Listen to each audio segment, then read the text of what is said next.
about how can you fix this problem or know how you can do that on your GroupMe app. So all you have to do, so you just click here on settings, click on it here.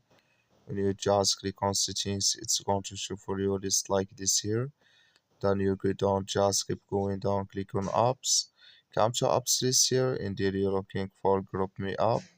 Or just click on search, then here add GroupMe app. It's going to show for you like this, click on it. So then it's going to take you to this list, click on for stop, click on OK.